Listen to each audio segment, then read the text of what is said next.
em Curitiba, prestem bem atenção, em Curitiba são 15 horas e 30 minutos e nós estamos abrindo a nossa live de hoje com o tema Fica Mais Fácil Quando Eu Culpo os Outros.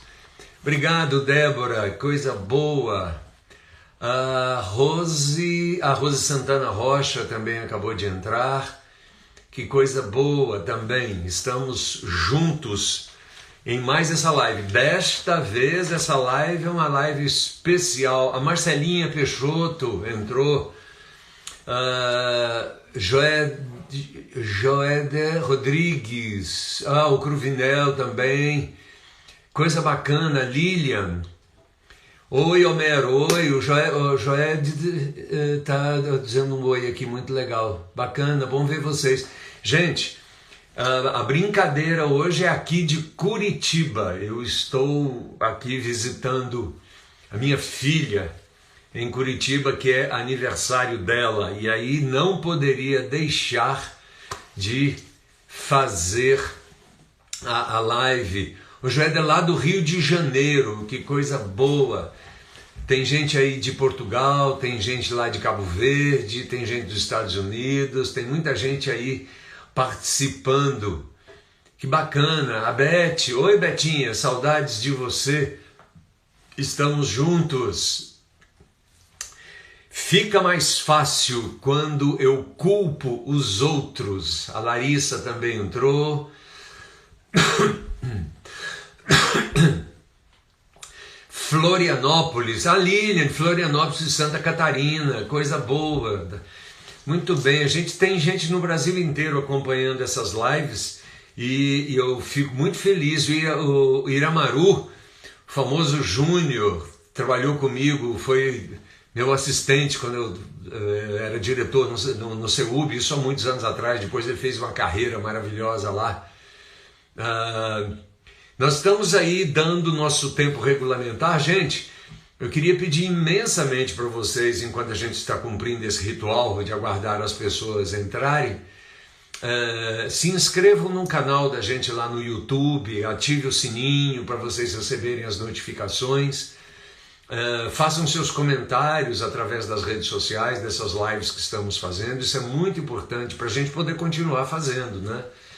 E a outra coisa mais importante também de tudo isso Beth, eu tô barbudo. Dizem algumas pessoas que é para esconder a magreza, né? Então eu tô tentando compensar essa cara que afinou com um pouquinho mais de barba. Eu resolvi que nessa quarentena, dessa pandemia, eu resolvi não seguir a regra que estava se tornando comum. A gente come muito, eu digo, olha, na quarentena eu vou fazer tudo diferente, eu vou emagrecer, eu vou cuidar do meu corpo, eu vou cuidar do meu condicionamento físico, eu vou cuidar da minha saúde, e nessa brincadeira já foram 10 quilos, eu estou com 77 quilos e 12% de gordura, andando de bicicleta, fazendo as minhas atividades físicas, produzindo, gerando conteúdos aí com a colaboração de vocês. Isso é muito legal, eu fico muito feliz com tudo isso.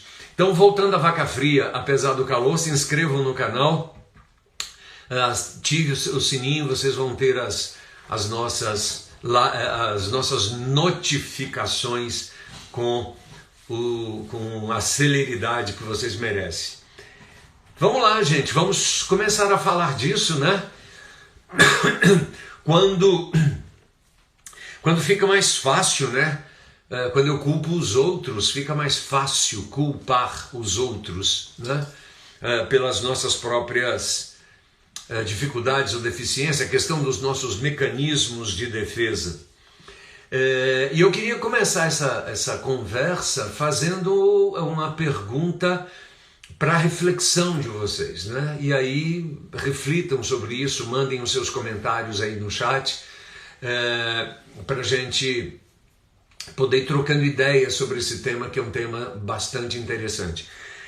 A pergunta é: em que medida você assume a responsabilidade pelos resultados que você obtém na vida?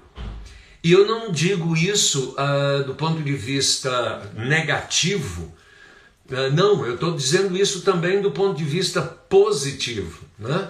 Em que medida você assume a responsabilidade pelas coisas que acontecem na sua vida, reconhecendo que estas coisas são fruto das distinções e competências que você tem, e tanto para aquelas coisas que nós intitulamos que são coisas boas, como para aquelas coisas que nós não gostamos tanto assim. Nós já temos falado nisso em lives anteriores, de que a vida funciona por uma relação de causalidade muito significativa, né? E essa relação de causalidade diz assim: você colhe o que você planta. Se você tem consciência do que está plantando, você saberá o que colherá. Se você não tem consciência do que está plantando, não se assuste com o que você colher, porque o que você colheu é o que você plantou. Se você não queria que tal coisa nascesse ou que tal coisa acontecesse, cuide para que não tivesse o cuidado necessário de não plantar aquela coisa que acabou dando o resultado que você não queria. Então, essa é uma pergunta reflexiva que eu queria deixar como elemento provocativo inicial. Ou seja, do ponto de vista das nossas relações inteligentes, não existe nada que aconteça que seja responsabilidade única e exclusiva de apenas um lado da moeda. Tudo o que acontece conosco na vida e nas nossas relações resulta de uma interação de duas ou mais partes. Então, quando acontece alguma coisa que deu certo, essa coisa é fruto da minha rede de relacionamentos. Quando acontece alguma coisa que deu errado, isso também é fruto dos meus relacionamentos. Então, a questão provocativa que eu quero colocar para você é: como é que tem sido a sua atitude automática, ou seja, a sua atitude espontânea, quando você está diante de uma situação que você não gostou, que você se decepcionou, que você se sentiu frustrado, e alguma coisa relacionada a isso em qualquer domínio. Porque o que nós temos observado de verdade é que na maioria das conversas que se tem hoje sobre qualquer que sejam os temas relacionais, elas passam necessariamente, na sua grande maioria, por isso as pesquisas têm confirmado isso conosco, elas passam na sua grande maioria por uma transferência de responsabilidade que é percebida por uma declaração de que o outro é culpado. Então, alguns exemplos disso para provocar a reflexão de vocês. A vida no país está ruim porque o governo é incompetente. A pandemia assumiu as proporções que assumiu porque os gestores da saúde são incompetentes. O meu relacionamento está ruim com o meu chefe, porque o meu chefe é uma pessoa difícil. Eu rompi uma amizade com fulano de tal, porque fulano de tal não foi capaz de atender às minhas demandas ou expectativas. O meu terapeuta não é competente, por isso eu não vou mais tratar-me com ele, e o meu casamento está indo mal porque a minha esposa está fazendo coisas que me irritam e por aí vai.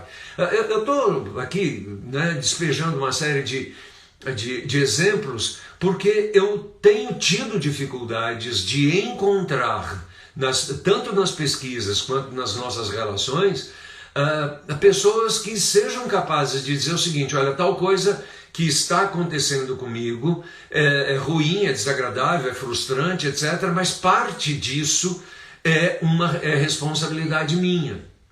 E quando nós conseguimos discernir qual é o nosso nível de responsabilidade nas acontecências da vida, nós começamos a perceber agora espaços de aprendizagem com o qual a vida passa a ter significado de desenvolvimento, significado de qualidade, significado de proporções satisfatórias.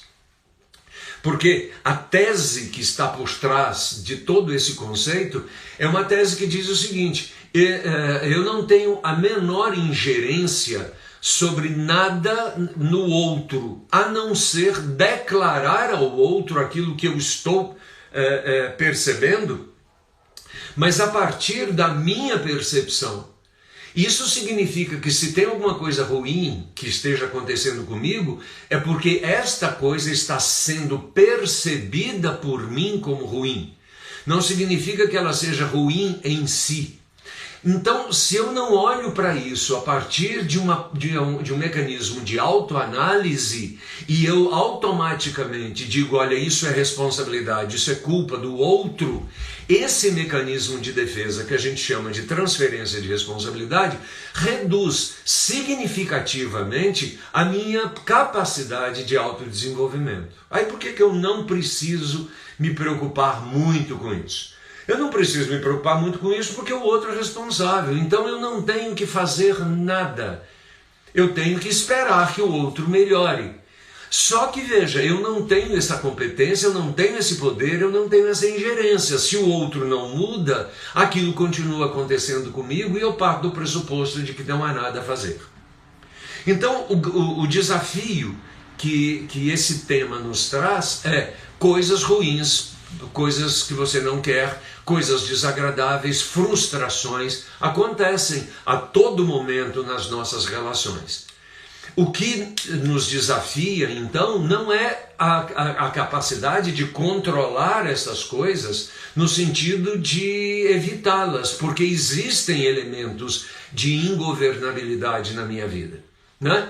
E se existem elementos de ingovernabilidade na minha vida, como é que eu cuido destas ingovernabilidades? Ou seja, coisas com as quais eu não consigo controlar.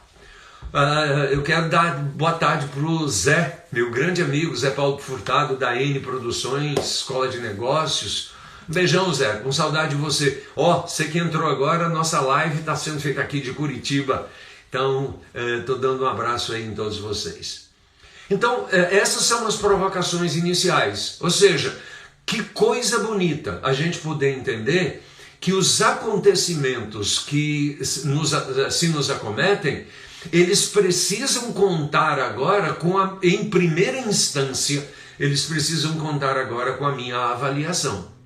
Então, a pergunta que a gente fez no início dessa live você assume, é capaz de assumir, tem esta habilidade disponível em assumir parte da responsabilidade das coisas a partir de você mesmo? Ou seja, você consegue reconhecer que parte das coisas que acontecem com você é responsabilidade sua? Eu gosto de usar algumas metáforas para poder conversar sobre esse tema. Uma das metáforas que eu gosto muito é o seguinte: você não precisa comprar pulgas, elas vêm com o seu cachorro. Quando você compra um cachorro, as pulgas vêm junto com ele.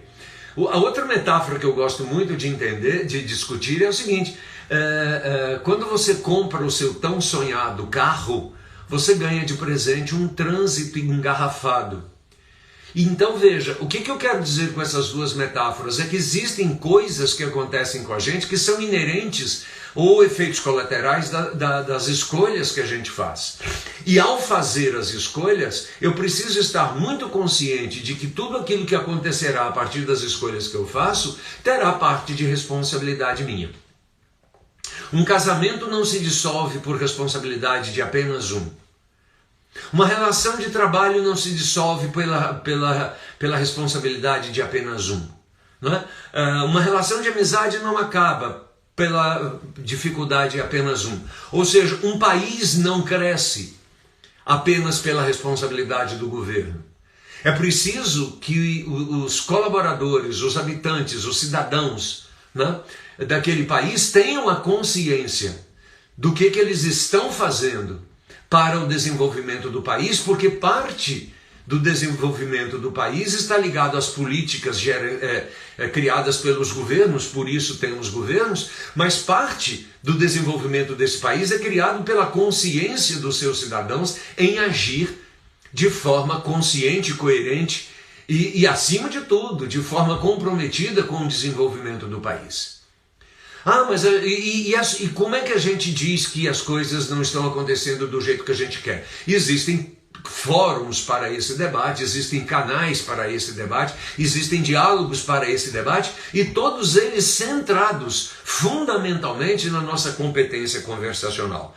Então, a questão que eu levanto para você é capaz de entender que parte das coisas ruins e boas que acontecem com você dependem também de você. O que você vai fazer com o modo como você percebe as coisas que aconteceram é que fará toda a diferença. Então, por exemplo, quando eu consigo enxergar a minha parte de responsabilidade e evito transferir para outro essa responsabilidade, eu começo a descobrir áreas da minha vida em que eu sou incompetente. Portanto, eu preciso adquirir a competência necessária, áreas na minha vida em que eu sou ingênuo, ou seja, eu faço coisas a partir de um lugar que não corresponde às expectativas das pessoas, e o nome disso é ingenuidade. Por exemplo, achar que porque eu sou uma pessoa honesta, sou uma pessoa correta, sou uma pessoa ética, todo mundo vai ser honesto, ético e correto comigo. Essa relação não é tão verdadeira assim, a gente comentou isso naquela live quando coisas ruins acontecem a pessoas boas, né? Então, ou inabilidade, ou ignorância, ou inapropriedade das coisas. Então, às vezes eu atuo, e ao atuar dessa forma, as consequências começam a acontecer comigo. O que está em jogo aí, quando eu transfiro as responsabilidades que normalmente são minhas? A primeira coisa que está em jogo são expectativas não negociadas. Ou seja, nós partimos do pressuposto que está óbvio nas nossas relações aquilo que a gente deseja que aconteça. E deixe-me dizer isso com muita clareza, nunca está óbvio. Nunca está óbvio. Ou seja, aquilo que eu quero que aconteça no meu relacionamento com meu chefe, com minha esposa, com os meus amigos, com os meus colegas, nunca está óbvio. Se eu não disser a minha expectativa, o outro não tem a responsabilidade de satisfazer algo que ele não sabe que é expectativa minha. E o segundo aspecto, as expectativas não negociadas, ou seja, quando eu não abro as minhas expectativas para o outro, eu não permito ao outro dizer sim ou não para aquela expectativa. Negociar aquela expectativa, dizer um talvez. Então, quando eu não digo isso, quando eu não abro as minhas expectativas, eu parto do pressuposto de que elas estarão sendo atendidas. E muitas vezes o outro não sabe dessas expectativas e não as atende, e eu transfiro para ele essa responsabilidade. Então, olha que coisa interessante isso, né? Todos os domínios da vida acontecem assim. Por outro lado, quando eu abro as expectativas e sou capaz de negociar, eu tenho que assumir também a humildade necessária de que eu não domino todas as coisas. Por isso, ao dizer as minhas expectativas, eu preciso começar a contar agora com a competência da outra pessoa em me esclarecer os processos que estão envolvidos na minha expectativa. Então esse é o primeiro elemento que está em jogo, ou seja, eu olho no espelho e descubro que parte da responsabilidade de tudo, parte da responsabilidade é minha, e o que é que está em jogo? A primeira coisa, que são as expectativas não negociadas. A segunda coisa que está em jogo é o que a gente chama na inteligência relacional de espera de um milagre. Ou seja, nós criamos relacionamentos a partir de uma visão miraculosa das coisas. Eu acho que o príncipe encantado ou a princesa encantada aparecerão na minha vida. Eu acho que o sonho de um trabalho maravilhoso vai cair de paraquedas no meu colo. Eu acho que uma ascensão profissional vai acontecer por um milagre qualquer na minha vida e eu deixo de cuidar dos caminhos que me levarão a estas coisas. E aí nós podemos voltar a dizer isso, ou seja, uma carreira de sucesso, se ela for uma carreira meteórica, isso normalmente é uma exceção. A regra é que nós precisamos construir a nossa jornada profissional. Ninguém se torna conhecido da noite para o dia porque caiu de paraquedas num determinado contexto. As coisas vão acontecendo porque as pessoas vão trabalhando esses elementos na sua vida profissional. Os relacionamentos afetivos perfeitos não existem, isso é uma ingenuidade. Então muitas vezes eu fico esperando o meu príncipe ou minha princesa encantados, quando eu esqueço que na verdade os relacionamentos são construídos a partir da negociação conjunta de expectativas. O outro poderá tornar-se naquilo que eu desejo na medida que aquilo que ele deseja eu também me torne. E isso é um processo de negociação que tira de nós essa expectativa ingênua de que a vida vai acontecer por um milagre ou por ganhar na loteria na Mega Sena. Olha só que coisa interessante, pessoas ganham na Mega Sena, mas ganham na Mega Sena pessoas, quantitativamente falando, ínfimas em relação ao volume de pessoas que apostam na Mega Sena.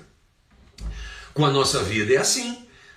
Às vezes acontecem coisas na minha vida que, abre aspas, são milagres, mas eu não posso contar com isso porque isso são exceções.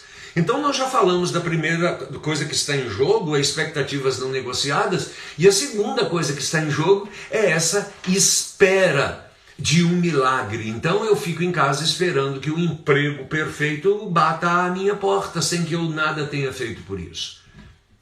Tem uma metáfora muito interessante, né? Eu quero tocar piano, eu compro o piano, compro os métodos, faço tudo.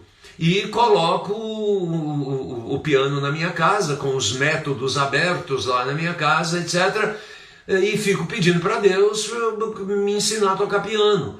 E eu não abro o piano e não bato os meus dedos na tecla. Veja, essa expectativa de um milagre jamais acontecerá desse jeito. Peça a Deus para que você aprenda a tocar piano, mas sente e estude. Sente e estude. Bota os dedos lá na tecla, R, R, R, R, R. Um dia você vai acertar e peça para Deus te dar as iluminações necessárias para isso, se você assim o crê. Então, repare, aí nós temos uma grande lição. É ingenuidade, é infantilidade, é comportamento não maduro esperar que determinados milagres aconteçam na nossa vida, milagres estes que muitas vezes devem ser resultantes do nosso agir, do nosso fazer, conscientes de que somos responsáveis pelos resultados que obtemos na nossa vida. Então, primeiro a questão das negociações, das expectativas não negociadas. Segundo, a espera de um milagre, né, que nos coloca numa infantilidade de um caminho mais curto e não de um caminho mais consistente. A terceira coisa que coloca, que está em jogo, é a ideia que muitas vezes nós temos de que se dermos tempo ao tempo, o outro fará, alguém fará alguma coisa. Então, diante de algo que eu espero que aconteça, alguém fará alguma coisa e não precisa ser eu. Nós temos um comportamento aí muito interessante, né? Por exemplo, as pessoas pessimistas, as pessoas excessivamente críticas, as pessoas que transferem para todo mundo a responsabilidade sobre as coisas, elas usam uma frase que mostra essa infantilidade, essa busca de milagre, essa negociação de expectativas não negociadas, esse conjunto de expectativas não negociadas. Por exemplo, a situação está ruim, né? Aí a gente diz, alguém precisa fazer alguma coisa. Claro, alguém precisa fazer alguma coisa. A pergunta é, por que esse alguém não é você? Por que você não toma a iniciativa, por menor que ela seja? Por que você não dá o exemplo, por menor que ele seja? Por que você não se move, por melhor que ele seja? por menor que seja esse movimento. Porque repare, quando eu quebro essa inércia a partir de mim mesmo, eu digo para o outro da minha coerência entre a percepção de algo que precisa ser feito e a minha disposição em fazer. Então, esse desafio é um desafio muito interessante. Deixa eu dar um exemplo para vocês. Um grande amigo meu que mexe com academias e ele está envolvido nesse universo das academias, dos estúdios, das empresas de cuidados com a saúde, das empresas que mexem com fitness, né? Vocês sabiam que mais ou menos quase 50% das pessoas que se matriculam nas academias não vão? Olha só que coisa interessante. As pessoas se matriculam porque têm consciência de que precisam, mas não assumem a responsabilidade sobre o fato de que o resultado só acontecerá se ela atuar. Então não é o fato de você se matricular numa academia que vai fazer com que você fique com os músculos tonificados, que você perca peso, que você adquira resistência muscular, enfim. Não é o fato de você ir ao nutricionista, comprar livros de dietas que vai fazer que você tenha uma educação alimentar, que você tenha uma prática alimentar saudável. Não é o fato de você ir ao médico que você vai manter a sua saúde. Ou seja, eu preciso treinar para que o meu corpo funcione, eu preciso cuidar pessoalmente da minha saúde para que a minha saúde funcione, eu preciso cuidar pessoalmente da minha alimentação para que a minha alimentação seja saudável, eu preciso cuidar pessoalmente das minhas relações com as pessoas para que estas relações mantenham-se num nível de satisfação. Então veja, é infantilidade nossa quando eu fico esperando que os outros façam. Então, se você quer que alguma coisa aconteça, faça esta coisa a partir de você, porque aí você começa a criar nas relações que você mantém, nas redes conversacionais que você tem, você começa a criar com as pessoas o princípio da inspiração. Então veja, as pessoas começam a dizer, olha, ele está fazendo, eu também vou fazer, o outro também o fará, e daqui um pouquinho nós temos uma rede que está fazendo as coisas acontecerem. Então, veja, deixa de ser infantilidade. Opa, a Liana entrou, minha querida esposa. Um beijo para você, meu irmão. Então, veja, é uma infantilidade nossa e revela muito sobre o nosso nível de maturidade quando a primeira coisa que acontece na minha fala é o outro é culpado, o outro é responsável. Ele pode até ser.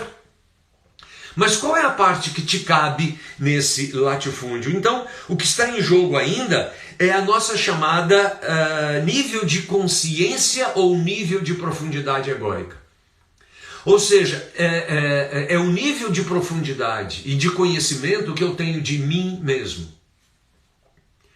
E se esse nível de conhecimento que eu tenho de mim mesmo é profundo e vai se aprofundando, eu começo agora a protagonizar a minha vida. E o que é isso?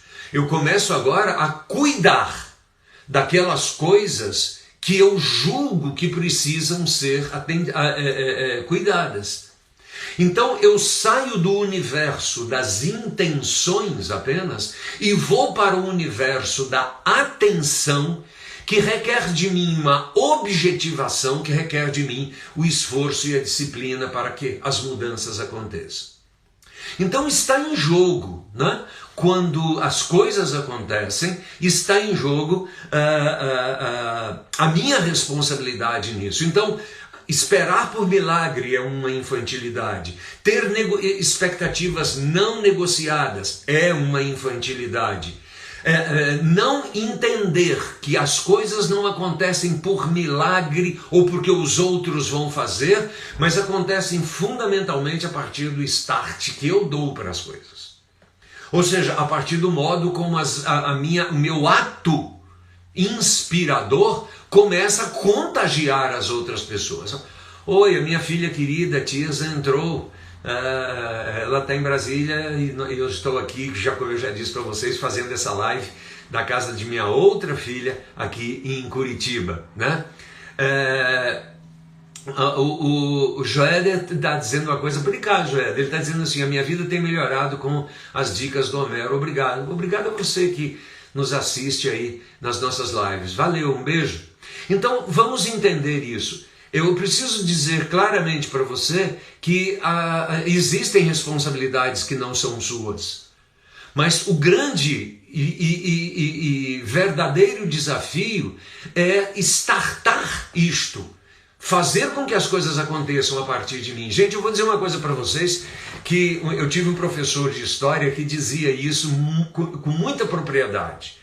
E eu me lembrei disso recentemente, que eu estava lendo um livro dele, e o Heródoto, né, o Ribeiro lá de São Paulo, ele foi meu professor de história, e numa das conversas que a gente teve, isso há 40 anos atrás, bota quase 50 anos atrás, o Heródoto sempre dizia assim: as transformações que acontecem no mundo começam a partir de uma conversa no bar. É óbvio que a conversa no bar era uma metáfora que ele usava, né? E a Débora está colocando o elemento de ser protagonista da própria vida. É exatamente isso. Agora veja você, por exemplo, o Brasil era um país monárquico. Como é que ele se transforma num país republicano, democrático, presidencialista? Como é que ele se transforma nisso? O Heródoto brincava dizendo: olha, isso nasceu numa conversa de bar. O Brasil era um país escravocrata. Como é que o movimento abolicionista surgiu? Surgiu numa conversa de bar. E veja, de novo, entendam que isso são metáforas. Ou seja, um belo dia alguém disse: gente, por que a gente não se torna num país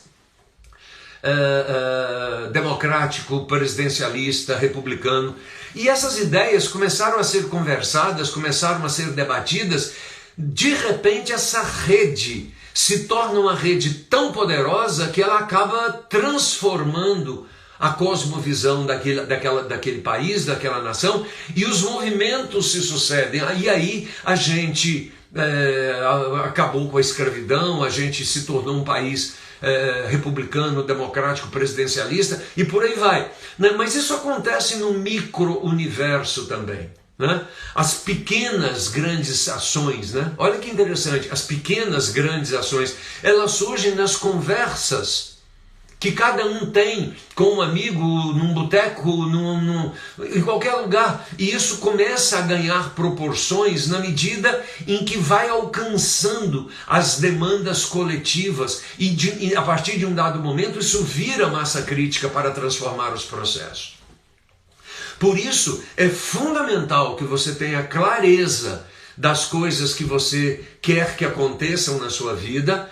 É fundamental que você tenha clareza das coisas que você quer modificar na sua vida, acrescentar na sua vida, eliminar na sua vida ou manter na sua vida. Mas é fundamental que estas coisas comecem a acontecer a partir de uma demonstração clara e objetiva de que você assume a sua parte na responsabilidade desses acontecimentos.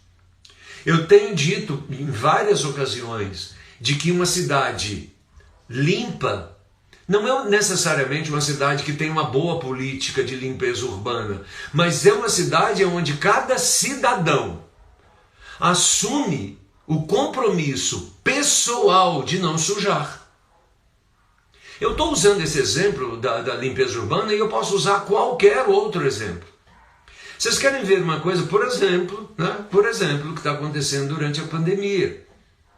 A pergunta que se insere nesse contexto é o seguinte: na hora que você deixa de usar a sua máscara, você não só corre o risco de ser contaminado, como corre o risco de contaminar. Isso não é o governo tem as políticas e as orientações para isso, mas você precisa assumir a responsabilidade pessoal de fazer com que isso aconteça na sua vida.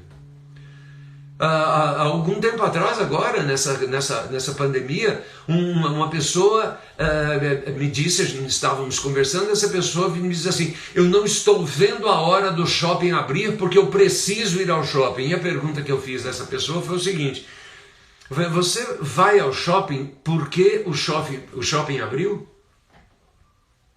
Ou seja, o ir ao shopping é simplesmente decorrência de que o shopping abriu, por isso eu vou.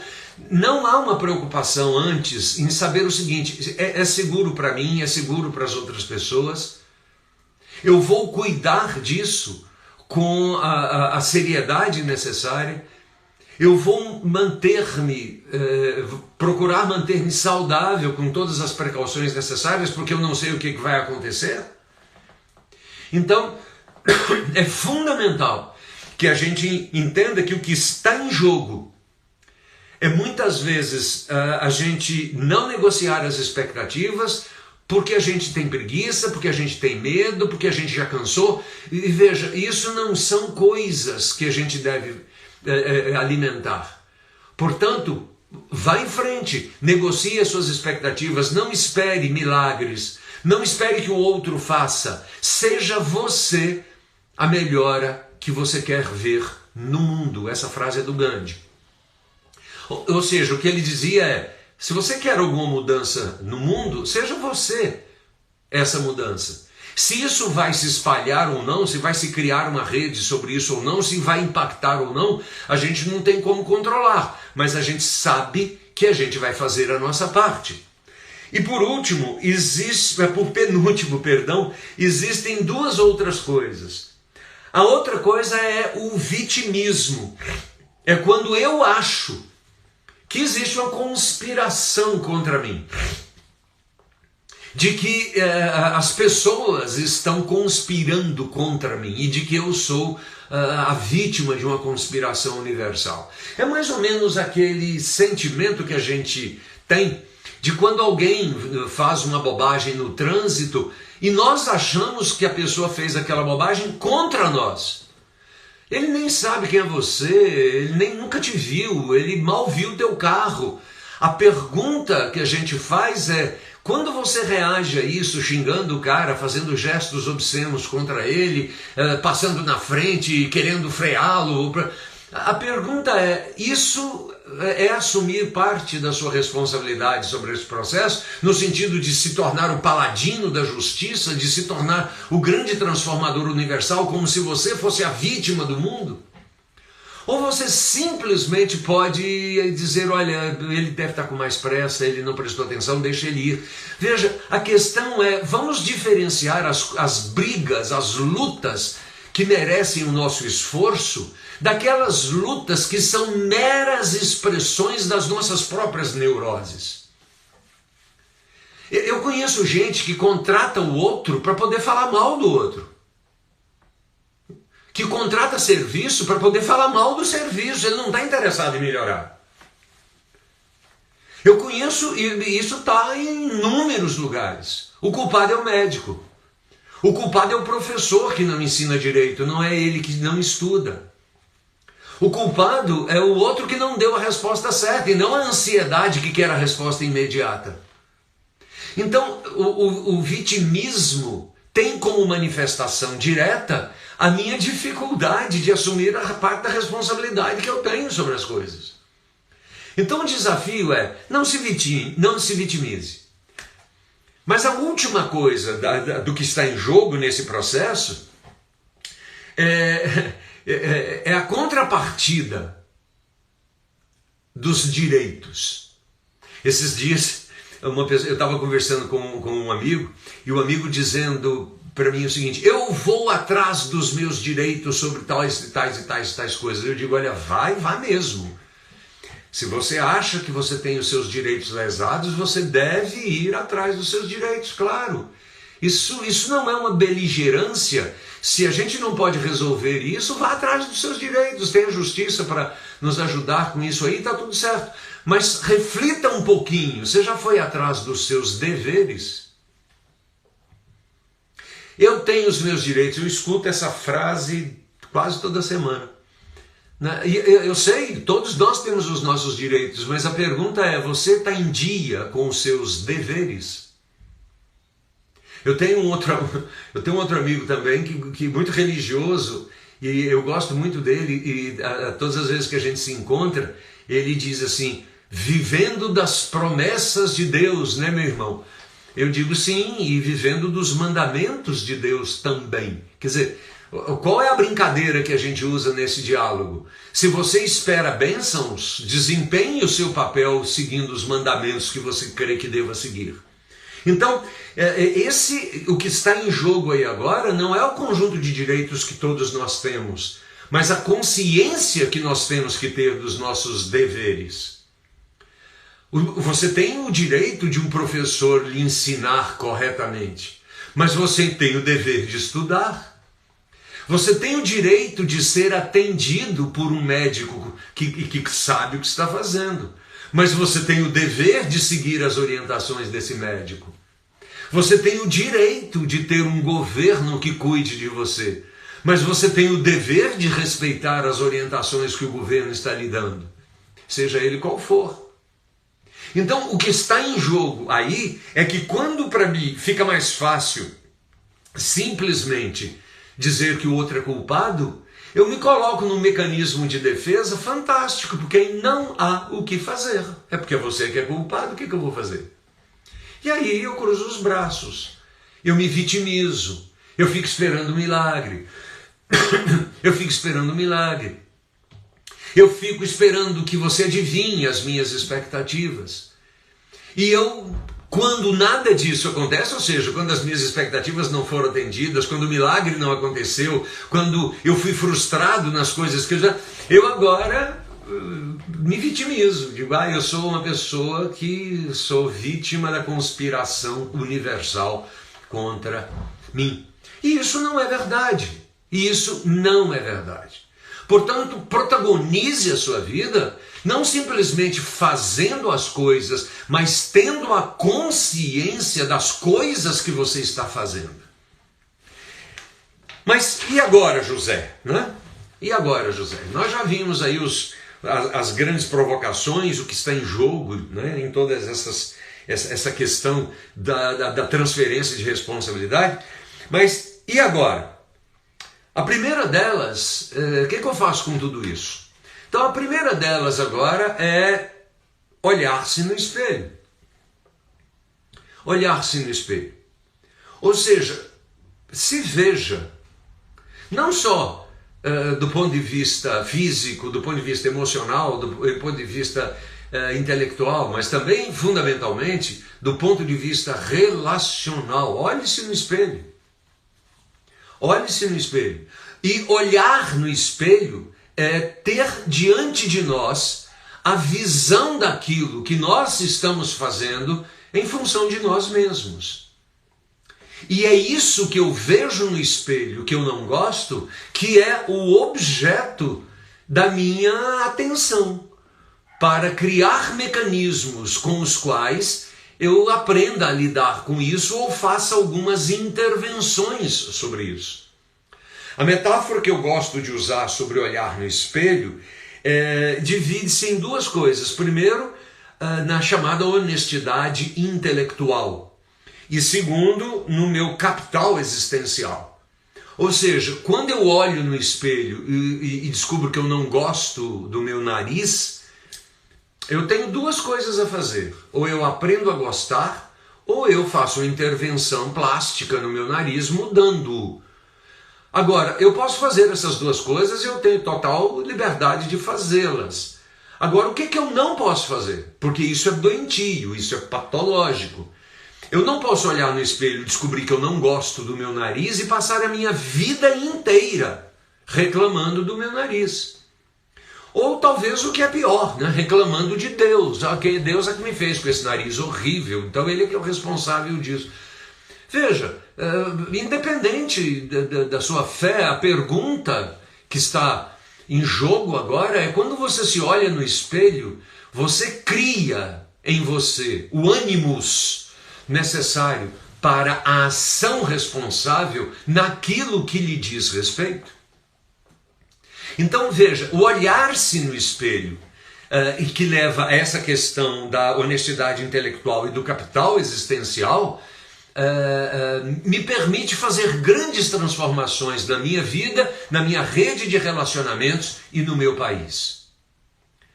Deixa eu contar um exemplo para você de um casal de amigos. Um casal de amigos muito querido. E aconteceu isso já há muitos anos, por uma questão que eu não entro em detalhes aqui, o casal se separou. O casal se separou numa circunstância terrível, né? E aí as amigas da esposa, da ex-esposa, portanto, as amigas da esposa se reuniam com ela no sentido de acolhê-la, no sentido de aconselhá-la, no sentido de fortalecê-la, no sentido de dar suporte a ela. Essas amigas tinham muito disponível a transferência da responsabilidade. Ah, porque o seu marido fez isso, o seu marido fez aquilo, o seu marido fez aquilo outro, fez aquilo outro, fez aquilo outro, para de sofrer, para disso, para daquilo, você deve agora tocar a sua vida para frente. E ela escutando aquela conversa o tempo inteiro, e um dia numa reunião com os amigos que estavam tentando acolhê-la e malhando o marido que a havia deixado, que havia saído de casa, e ela vira-se para as amigas e diga: olha, tudo isso está certo, mas eu pediria para vocês pararem de falar isso, porque vocês estão tirando de mim o direito de perdoá-lo. Olha que coisa. Sabe, isso é emocionante, isso mostra uma mulher madura, isso mostra uma mulher protagonista, isso mostra uma mulher absolutamente consciente das coisas. Ela sabe que o outro errou, mas ela sabe também que parte desse erro partiu de alguma forma dela. Nós não somos absolutamente culpados nem absolutamente inocentes. Nós somos possíveis nas nossas relações. O que eu quero não é estar certo nem estar errado, mas ser possível. E quando eu me perceber errado na parte ou no todo, eu continuar tendo o direito de ser ressarcido na minha frustração, e, portanto, por isso eu preciso de uma conversa, mas eu continuo tendo o dever de olhar para mim, de cuidar de mim nesse processo. E isso é o meu capital existencial, é o meu capital de vida. Ou seja, eu tenho 66 anos de idade por um processo de experimentação e erro que aconteceram ao longo desses 66 anos de idade. Por isso eu preciso ter cada vez mais consciência dos meus direitos, e pode ter certeza que eu os tenho, mas eu preciso também ter consciência dos meus deveres, e nem sempre eu os tenho. Por isso que quando eu deixo de ter consciência dos meus deveres, fica muito disponível a transferência de responsabilidade. O outro elemento que está em jogo, quando a gente quer melhorar nessa coisa e assumir a nossa responsabilidade nesse processo, é a gente entender a confiança relacional que se estabelece conosco. A confiança relacional é fruto da minha sinceridade relacional, da minha competência relacional e da minha responsabilidade relacional. Ou seja, em vez de transferir automaticamente a responsabilidade por outro, eu preciso assumir a parte da responsabilidade que me cabe. E se há alguma reconstrução a ser feita, eu preciso reconstruir a minha parte. Gente, ninguém pode construir a ponte inteira. Você pode construir a metade da sua ponte, mas construa. Isso se chama competência. Construa a metade da sua ponte. Porque se você construir a metade da sua ponte e o outro não construir a metade da ponte dela ou dele, essa ponte vai ficar pela metade. Mas a sua parte você construiu. Eu tenho dito isso aí a partir de uma autoavaliação. Eu sei que existem pessoas que não gostam de mim e elas têm todo o direito de não gostar. Existem pessoas que não concordam comigo e elas têm todo o direito de não concordar. Elas não são minhas inimigas e eu não as tenho por inimigos. Eu tenho tentado crescer na vida a partir do pacifismo, da não beligerância, né? Eu tenho tentado construir na minha vida relações pacíficas. Isso nem sempre é difícil, porque nem sempre está presente na minha cabeça os meus deveres. Muitas vezes eu sou extremamente egoísta, eu quero que as coisas aconteçam comigo, mas eu não quero ter esforço. Então, a gente precisa entender isso de uma forma muito clara. Isso, a partir disso, está chamando de responsabilidade consigo mesmo, de competência e de sinceridade, no sentido de criar uma relação em que você constrói a metade da sua ponte. Se o outro vai construir a metade da ponte dele ou não, você não tem como controlar isso, mas você pode dizer para ele da sua expectativa. Mas ao dizer a sua expectativa, esteja preparado para se frustrar também, porque o outro não é obrigado a satisfazer as suas expectativas. E nós temos uma visão infantilizada dessa relação de confiança na construção dos nossos processos, é quando eu monetarizo todas as coisas. É quando eu acho que tudo no mundo se resolve porque eu paguei. Eu paguei e se resolve. A gente acha que tudo no mundo funciona com um taxímetro ligado, né? Ou seja, eu preciso agora de estabelecer uma relação de troca financeira nas coisas. Gente, a vida é muito mais ampla do que a troca financeira que nós estabelecemos no nosso mundo capitalista, urbano, industrial. Existem coisas que não há valor que pague, mas há algo a ser feito a partir disso.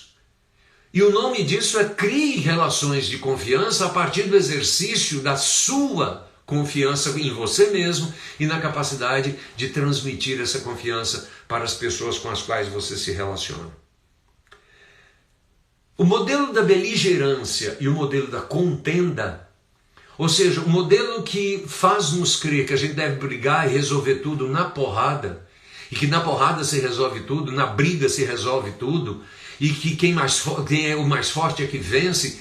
Esse modelo é um modelo que já deu o que tinha que dar, não faz o menor sentido mais isso.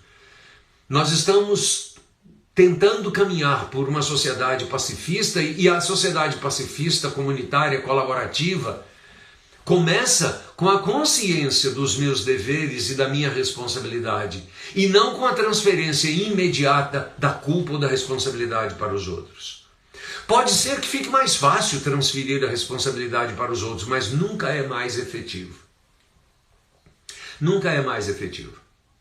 Então vamos entender isso. Estabeleça uma relação de não beligerância. Existe sempre uma terceira via, que não é a minha, que não é a sua, mas que é a que nós somos capazes de construir. E essa terceira via vai exigir um pouco da sua satisfação, mas um pouco da sua frustração. E vai exigir do outro a mesma coisa.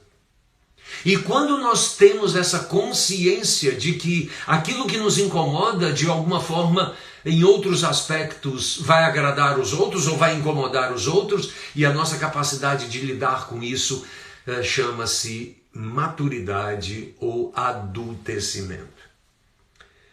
Lições que eu aprendo quando eu resolvo olhar no espelho e começar a minha vida assumindo a minha responsabilidade e não transferindo a responsabilidade para os outros. De novo, eu quero dizer categoricamente isso. Você não é responsável 100% por tudo, mas você é responsável por parte dessas coisas. Eu não estou dizendo que você deva abrir mão do seu direito, mas entenda os seus deveres. Então, que lições eu aprendo quando eu assumo parte dessa responsabilidade? A primeira é de que você é parte. Em tudo você é parte. Você não é totalidade de nada. Você é parte em tudo. Se você é parte em tudo, seja a melhor parte. Esforce-se por ser a melhor parte. Para os outros, sim, mas comece com você mesmo. Seja você a melhor parte das suas relações com você mesmo. Porque aí você se torna inspirador nas relações com os outros. Segunda lição: o mundo não é perfeito, o mundo é possível.